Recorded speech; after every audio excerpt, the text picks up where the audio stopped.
బాలింతలకు బలాన్నిచ్చే వట్టి తునకల కూర తయారు చేసే విధానం ఇదే.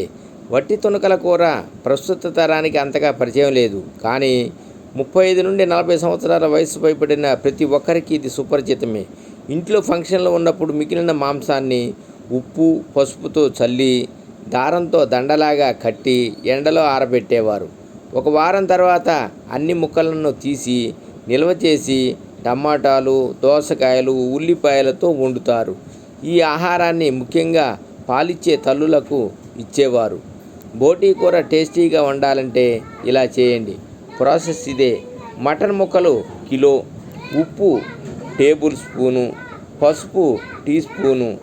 వట్టి తునకలు కూర వండటానికి కప్పు ఉల్లిపాయ పేస్టు, 3 టేబుల్ స్పూన్లు నూనె, కరివేపాకు 2, పచ్చిమిర్చి 5, అల్లం వెల్లుల్లి paste tablespoon, garam masala teaspoon, కొత్తిమీర పొడి టేబుల్ స్పూను. తయారీ విధానం: 1. ముందుగా కడిగిన తాజా మటన్ ముక్కలను నీరు లేకుండా పెద్ద గిన్నెలో రుబ్బుకోవాలి. దానికి 1 టేబుల్ స్పూను ఉప్పు, 1 టీ స్పూను పసుపు వేసి బాగా కలపాలి. 2. తరువాత ఈ మటన్ ముక్కలను ఒక ప్లేట్లో బియ్యంలాగా ఎండిపోయే వరకు ప్రతిరోజు ఎండలో ఆరబెట్టాలి. మటన్ ముక్కలు పూర్తిగా ఆరడానికి వారం నుండి 10 రోజులు పడుతుంది. 3. మీరు మటన్ ముక్కలను గాలి చొరబడని కంటైనర్లో నిల్వ చేస్తే అవి 1 సంవత్సరం వరకు ఉంటాయి. వట్టి తునకల కూర తయారీ: 1. ముందుగా వట్టి తునకల కూరను కడిగి వేడి నీటిలో అరగంట నానబెట్టండి. 2. కూర వండటానికి కుక్కర్ను స్టవ్ మీద ఉంచి 3 టేబుల్ స్పూన్ల నూనె వేసి వేడి చేయండి.